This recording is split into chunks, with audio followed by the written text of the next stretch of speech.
Hey there, I had to shoot something else outside today anyway, so I thought as long as I'm here, I should post a video. I've been meaning to do this for a long time. It's been a long time since I've recorded a live stream telling ghost stories. And a location that's in the news a lot right now, which I had a lot of connection to, maybe in a light way, was the Cecil Hotel in downtown Los Angeles. My introduction to the Cecil happened when I don't know, maybe I've been in LA for a couple of years. I remember I was at a friend's house and there was a lot of production people there. These were people that didn't really know me, but they found out that I knew ghost stories. I like to tell ghost stories and do all that this kind of stuff. And they said, have you ever looked into the Cecil Hotel? And at that time, I didn't know at all what the Cecil Hotel was. They said, I don't know what it is, but we've worked on a couple of movies there. Now, the Cecil Hotel is a very low rent, a low budget hotel. It's hostel style, so not every room has its own bathroom even. So there are shared bathrooms. Again, very, very inexpensive to stay there, but very no frills to say the least. And it's always been that way. But these people would say that how uncomfortable they felt there. They kind of felt like somebody else was always in the room with them, sizing them up or down, made them feel very uneasy and nervous. And they didn't know about the hauntings. These were not ghost story people. They just knew that I worked at the Cecil a couple of times and I never felt good about it. So at that point, okay, I've never heard about it, but I'll look into it. And wow.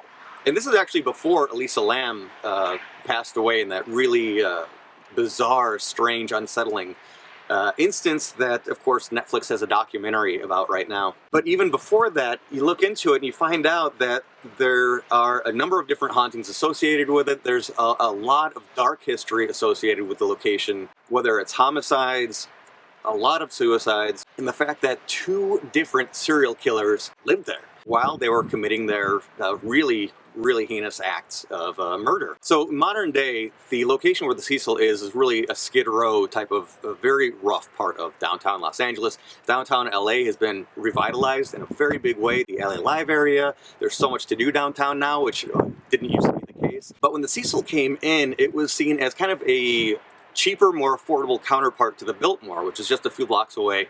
And the Biltmore is this grand, beautiful, beautiful building that sometimes gets confused with the Cecil, because a lot of people accidentally think that the last place Elizabeth Short was ever seen alive was at the Cecil, but she was actually seen at the Biltmore Hotel. So the people get confused. There's a lot of darkness around the Cecil, but they don't have a monopoly on it. The Biltmore has some too. The Cecil saw a lot of loss of life, people taking their own lives, jumping out of windows, committing suicide during the Great Depression. LA has a lot of Great Depression suicide stories, unfortunately. A whole bunch about the suicide bridge in Pasadena.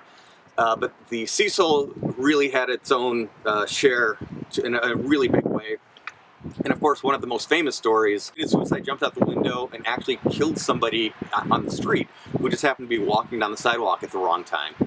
Really doubly tragic. Somebody committed suicide, but then took somebody else accidentally out with them in the process. As I mentioned, Richard Ramirez, the Night Stalker, he did live there towards the end of his crime spree. And this is actually covered in another Netflix documentary that came out very recently. He would go out and kill women of the night and then return to the Cecil all disheveled and bloody, and he would kind of blend in with the clientele, which kind of tells you what the vibe was there in general. And eventually there was a manhunt for him. He was apprehended in the Boyle Heights neighborhood of Los Angeles. And then years later, another serial killer, a man by the name of Jack Unterweger, a German serial killer, really bizarre story that not enough people out here know about. His MO was he, like Ramirez, would kill prostitutes and would actually strangle them with their own underwear, their own bras. Eventually, while he's in prison, he starts writing children's books, which, how creepy is that? But he becomes such a popular and prolific author that people petition for his release. And he gets released from jail early, and he begins writing for crime magazines as a journalist.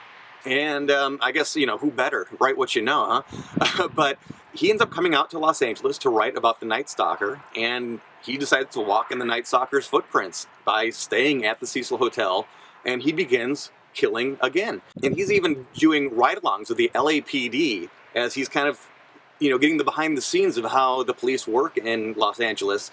Meanwhile, he's going out and continuing to murder girls. Eventually, he's also found out there's a manhunt that goes around the world that he ends up getting apprehended, and he commits suicide in prison by strangling himself with his own underwear. So really a guy that knew his craft very well. I've talked at length about Elisa Lam's story in a couple of other videos. I'll link to them at the end.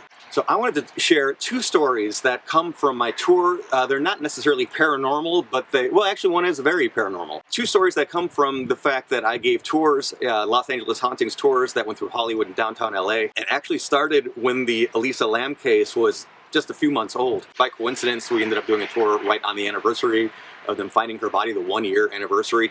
So when we were at this location telling the story, it was, I mean, it's creepy. It's a really creepy story now, but when you're on location, sometimes at first within just weeks of the incident happening and on the anniversaries, it would bring an additional level of sadness and macabre feel to it. We used to stop at the Cecil Hotel. We wouldn't be able to really get a full tour of the place, but we'd allow people to walk in, look into the lobby, just walk around a little bit before we went up the street to Plaza de Los Angeles.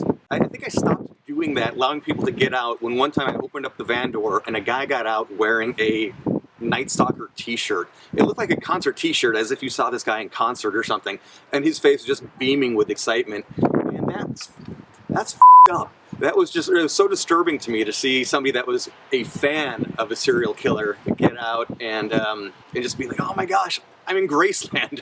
We still included the stories and stopped at the location, but I didn't allow people to get out and walk around after that. I didn't want to glorify such a dark place. I just want to share the stories. We had another really amazing moment that happened on a tour. Gave the tour, went through downtown LA, and it used to end at the Formosa Cafe in West Hollywood. Awesome restaurant and bar.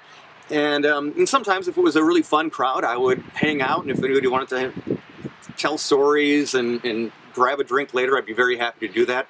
And in this one tour, two of the people on the tour was a mom and daughter that came down from Vancouver. And the mom came up to me at the end to apologize about her daughter, which I had no idea why she was apologizing, because I didn't happen to pick up on anything during the tour.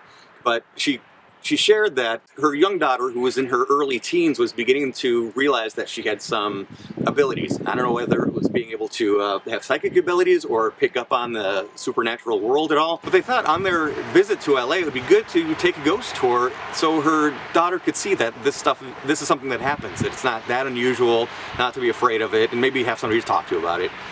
Now, by unfortunate coincidence, where were they staying while they were in town? They were staying at the Cecil Hotel. They didn't know the background, but when the mom got the key, they went upstairs, her mom opened the door into their room, and before even stepping foot into the room, the daughter said, somebody killed themselves here.